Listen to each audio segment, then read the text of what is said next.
My father always taught me that family is everything, but perhaps he forgot to add, everything is sometimes only for those he chooses. I'm Maximus, and the car I'd saved up for over 3 years was no longer in the driveway the day I came back from my business trip. My father, with a cold expression and a voice that carried no remorse, simply said I lent it to Peter. But the truth was, he had signed the title over, forged my signature, and gave away the only gift I'd ever built with my own hands to the son he had with another woman. My blood boiled, not just because my car was taken, but because of the quiet betrayal that had smoldered throughout my entire life when I had pretended not to see. My father is a man of few words, but every time he speaks, his voice resonates like the final judgment. In the house of three, myself, my father, and my mother, he is the center, the law, the shadow no one dares cross. Every decision must have his approval, and any opposing opinion is labeled as insolence or ingratitude. I learned to live to please him from a very young age. Be good at school, be obedient, speak little, and always endure. My mother was as silent as a shadow, as if her entire life was just standing at the sidelines of this family stage, supporting my father's exclusive role. She never publicly defended me, only quietly adding more food to my bowl. After I had been scolded or rubbing my back during the nights, I silently cried in my bed. Then one day, Peter appeared. A strange boy with a face somewhat like mine, but with eyes filled with an unusual confidence. My father introduced him as my half-brother. No explanation, no conversation with my mother beforehand. Peter walked into the house as if it were Shamji's rightful place. And strangely, my father changed. He smiled. Spoke more to Peter. He bought Peter a new pair of soccer shoes, taught him how to fix bikes, took him fishing things I had never had. When I asked my mother, she just sighed. There are things you shouldn't ask Max. I understood she was scared. Like me, she lived in a world where true emotions were dangerous, but I was different. I hid my pain in my studies, in my work. I passed the university entrance exam. With honors, became independent in my second year. I didn't ask my father for a penny. I didn't call home much. I thought, if I became good enough, strong enough one day, my father would recognize me, would be proud of me. I was wrong. When I had enough money to buy my first car with my programming salary, I believed that it was a step to prove my worth. I didn't need anyone's help. It wasn't a gift, I earned it myself, and I parked it at home to avoid the city parking fees, also to reassure my mother that I was still connected to the family. Then came that fateful day. I came home to find the yard empty. No warning, no message, just the car gone. As if it had never existed, my father was drinking tea in the living room. Calm as always. I asked where the car was, and he took a sip of his tea, then said as casually as a breeze, I lent it to Peter. He needs it to go to work. I was speechless. Lent you have the keys. No need, I have the papers I signed for you already. My throat tightened. The air in the room felt thick. I trembled, not sure if it was from anger or despair. The only asset I had saved up for 3 years, the thing I cherished most, my father had forged my signature to transfer it to Peter.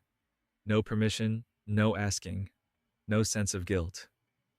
Peter walked in just then, holding a cup of milk tea, grinning from ear to ear. Hey Max, I'll take good care of the car. Don't worry, I looked at him, then at my father. In that moment, I knew I had never truly been the sun in his eyes. I was just a temporary figure, a draft. A secondary character in the family story he had rewritten with no trace of me on the cover. I walked out of the house that day in a daze, as if I had lost my soul. Every sound around me seemed distorted, blurred, as though the whole world was laughing in my face. I had imagined all sorts of pain a father could inflict on his child, but I never thought that it would be my own father, the one who always taught me to honor my word and live with integrity, who would be the first to betray me with a forged signature on a fake document. The whole drive back to the city, I don't remember how long I drove or how many red lights I stopped at. There was only one question in my mind. How did he get the car papers? I checked my email bank account and dug through all the car purchase contracts. Everything was in my name clearly. Except for one thing, the physical registration papers, which I had left at home for safety, as my mother had suggested.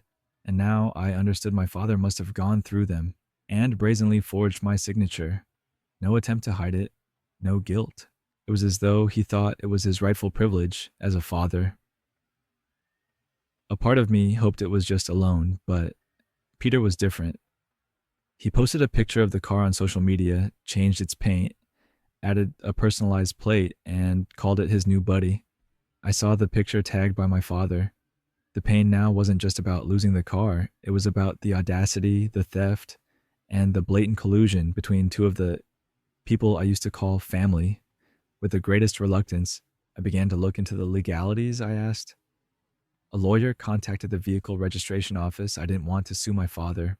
I hesitated. But the more I hesitated, the more I felt like I was becoming complicit in the silence and passivity my mother had shown years ago. If I did nothing, I would become a shadow just like her, a shadow that knew how to stay silent and endure.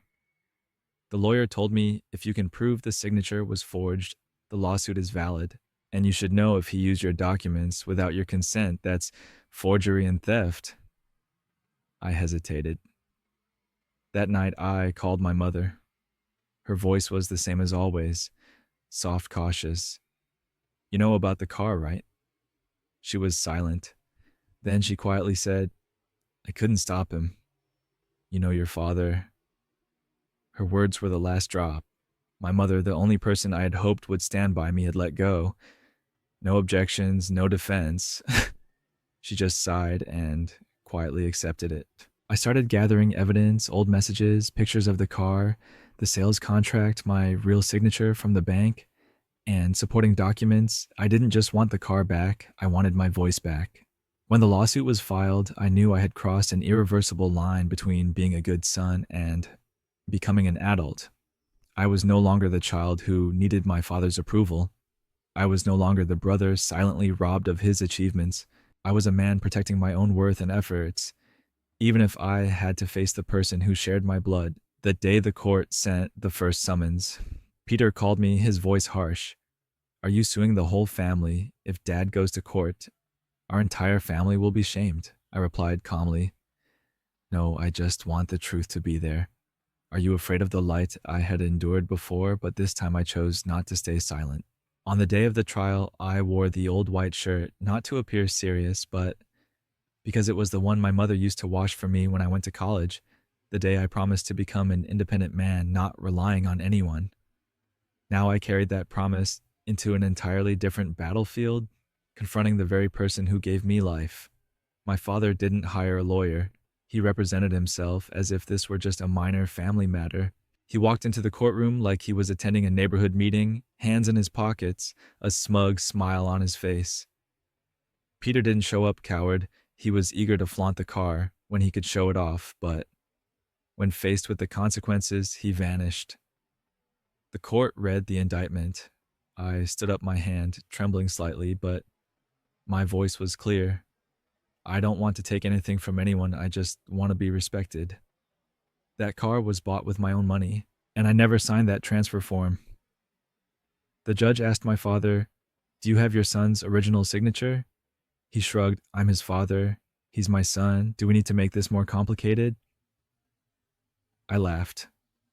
It hurt so much that I had to laugh. That answer was nothing less than an admission. I think I have the right to own his life just because I gave birth to him. My lawyer presented the signature comparison, a genuine one from the bank records and a forged one on the registration paper.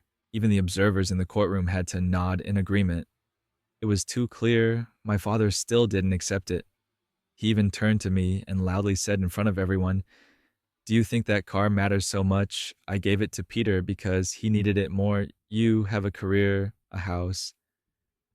What more do you want? What else do you want from this family? That question wasn't the first time I heard it, but it was the first time I could answer clearly. I want to be acknowledged, not as a money-making machine for the family, not as the older brother who sacrifices without question, but as a person who has rights to their own labor and property.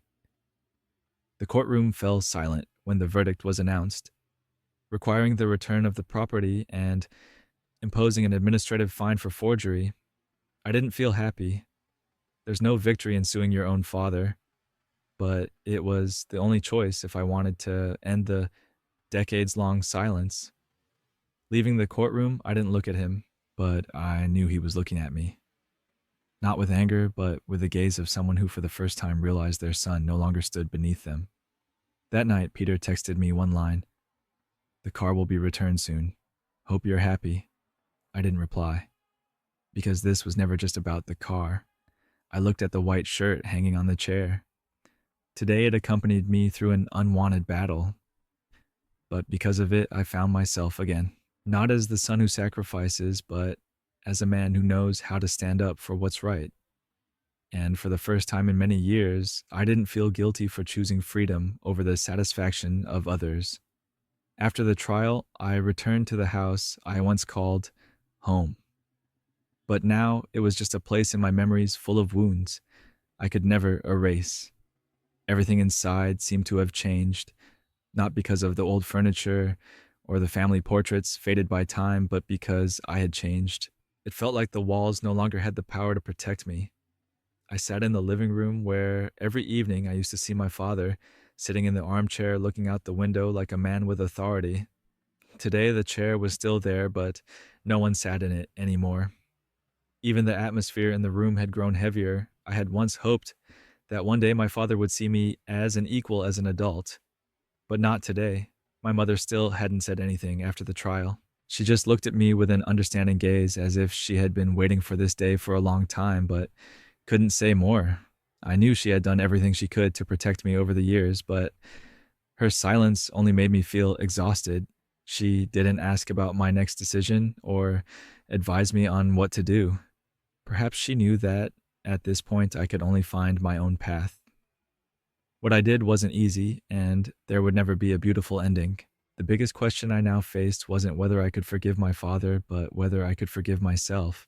Could I continue living with that past, with the days suffocated by the demand to sacrifice everything for the family? Could I continue living in a family where love and fairness never existed? The next day, my father called me. His voice sounded sad, but I knew he would never easily accept defeat. He asked to meet me again, saying he had something he wanted to explain. I didn't rush to answer. The anger hadn't completely faded, but I understood that no matter what, I needed to face him one last time. After all, he was still the one who gave me life. We met at a small cafe, a place we used to visit when we were still a happy family. Everything was the same, but the atmosphere today felt entirely different. I saw the age on his face, the tiredness in his eyes, as if he was carrying an invisible burden. "Maximus, I know I was wrong." He started, his voice weak. "I thought I was doing the right thing. I did everything for the family, for your future, but I was too arrogant thinking I could decide everything. It's just I don't know what to do anymore." I looked at him, my heart no longer filled with the intense anger it once held. I didn't say anything, just listened.